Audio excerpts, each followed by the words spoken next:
This class will deal with industrial heatings techniques. See, as we know that any current, see, let us take this is one example. I is equal to V by R. Right? Current will flows when a closed circuit is closed. When circuit is closed. What happens means because of this resistance, some of the current will be lost. And let us take a bulb is there. And this is a circuit.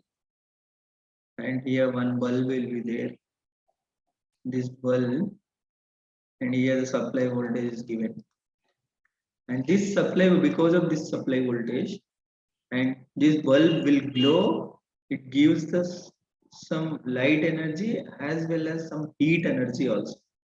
This heat energy is because of the resistance offered by this wire or a filament, which is creating a heat whenever current passing through it. So therefore, the most electrical loads produces a certain amount of heat, and whether it is fan or cooler or anything, any electrical load which generates some amount of heat. Heating is caused when current flows through a resistive devices. As I said earlier, according to Ohm's law, the current, this power is equal to I square R, and this I square results in because of closed circuit, and this closed circuit whenever enters into a resistive load, that the product of I square R itself is a heating losses or power loss, heating losses. And in some equipment it caused power loss. Lamp, example lamps, and lamp produces the same heat energy as well as light energy. There are several types of loads that are mainly heating elements. Their main purpose is to convert electrical energy into heat energy. These load devices includes a resistive heating, inductive heating, dielectric heating. So there are several types of loads that are mainly heating loads. Mainly heating loads. Whenever we use whenever we require to make a certain material or a material or to into heat in industrial applications. Basically, we use some instead of resistive loads, we use heating loads, and their main purpose is to convert electrical energy into heat energy. And these load devices includes such a load includes resistive heat loading or a resistive heating, which makes the material, the subjected material to be heat, and inductive heating, dielectric heating. And the electric heating is extensively both used in domestic and industrial applications. In domestic applications like room heaters, immersion heaters, electric kettles, electric iron, popcorn plants, electric oven for bakeries, and electrical toasters. Some industrial applications also there, melting of metals and heat treatment metals like annealing, tempering, soldering, brazing, etc. Molding of glasses, baking of insulators, enameling of copper wires, and all these are comes under industrial applications. And the domestic applications were, as I mentioned earlier, room heaters, immersion heaters. See here, the basic block diagram of this induction heating is, and induction heating. I draw. I study. This is an induction heating. See where the welding plant will be there, and this welding plant positive and negative. Let us assume this is a positive, and this is negative, and this negative. Sorry, this negative here, positive here, welding plant, and this is this electrode holder, and this is the electrode which is to be heated now. And this another material is given to the base, one clamp, earth clamp, this clamp, and another this one is, this is acting as a earth. Whenever this welding plant is a closed circuit, then current flows through this electrode and started making heat, and this electrodes uh, gives the base material, this is a workpiece where we want to attach this two different metals to the base material. In that applications, we use this welding plant. The basic circuit is shown in here, and can be with a DC as well as an AC plant. DC welding and AC welding. When a direct current is used, electrode is mostly negative. When direct current is this electrode is mostly a negative, right? When the waiting plant is energized by the DC supply, then electrode is negative and remaining this positive terminal is given to the earth clamp. And the process is started by adjusting amperage on the DC welder, tuning welder on, and bringing the electrode into contact with the workpiece. After the arc column starts, electrode is withdrawn 25 to 40 mm away. The arc is maintained.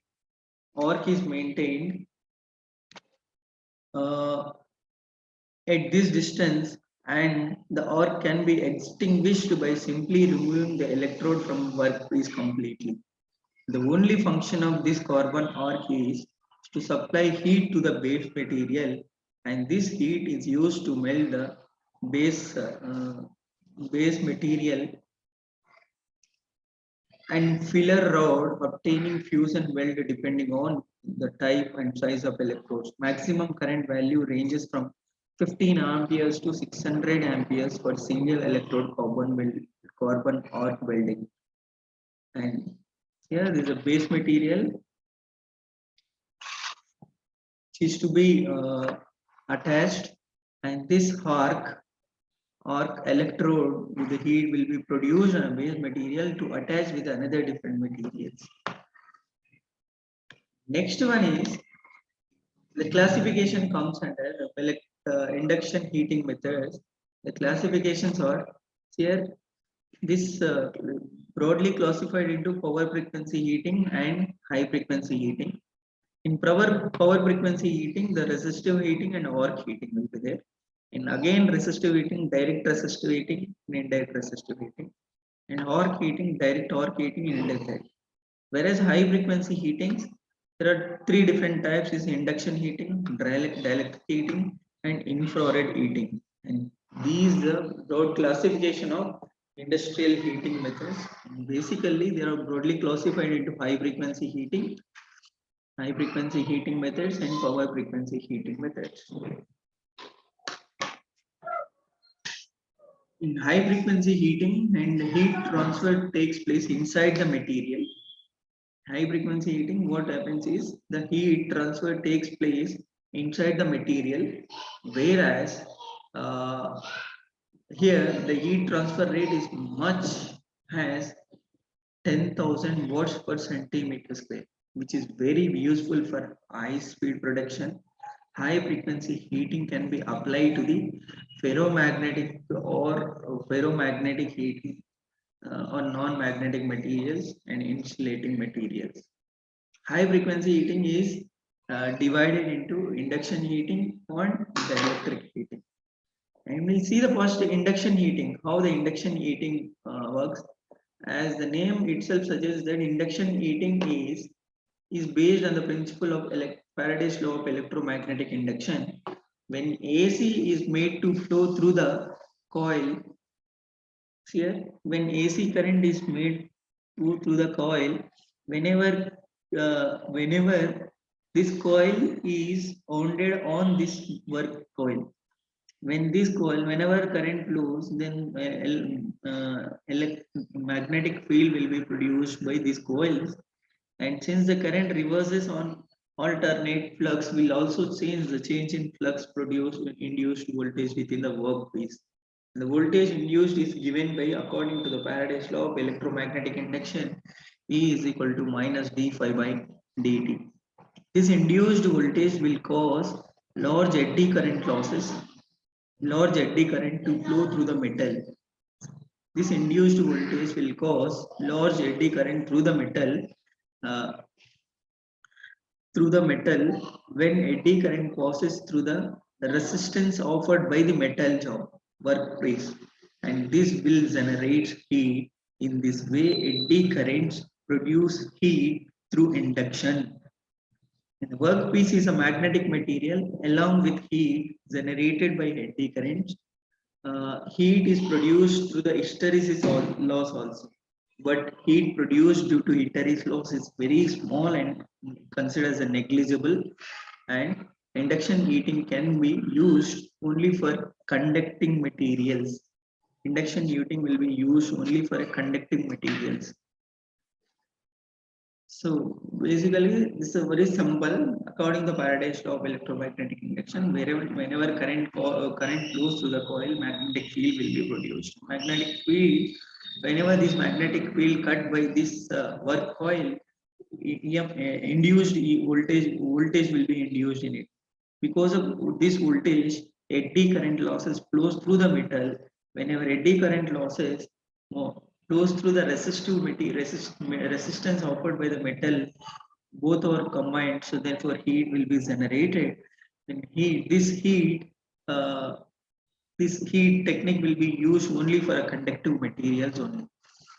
And advantages are heat is concentrated near the surface of workpiece only, and the characteristics is useful the surface hardening of steel. The rate of heat transfer work is very high and is order of 0.5 watts per centimeter square. And there are different types of work which can be controlled accurately by automatic means, and relatively unskilled personnel may be used for operation of induction heating equipment. No need of skilled workers are required for it. And advantages and disadvantages are higher the cost of operation and equipment, and overall efficiency is poor as is only less than 5 or 50%. And applications are surface hardening of steel, soldering and brazing, annealing of brass and bronze items, induction cooking, drying points on metals, sintering powder metals, sterilizing surgical instruments, and welding and bonding of clutch plates. See, this is all about welding, introduction to the induction heating, industrial heating methods, and different types of heating methods and their classification, and the basic principle of induction heating, and which is comes under a resistor heating, which comes under low frequency, which comes under high frequency heating. High frequency heating is divided into induction heating and the electric heating. And next class and next recording, I'll send the uh, clause which talks about electric heating. And thank you for this session, and all the best for your examinations, and listen twice or thrice and just write. So only concentrate on principle which is involved in a certain topic, okay, certain techniques. Thank you so much.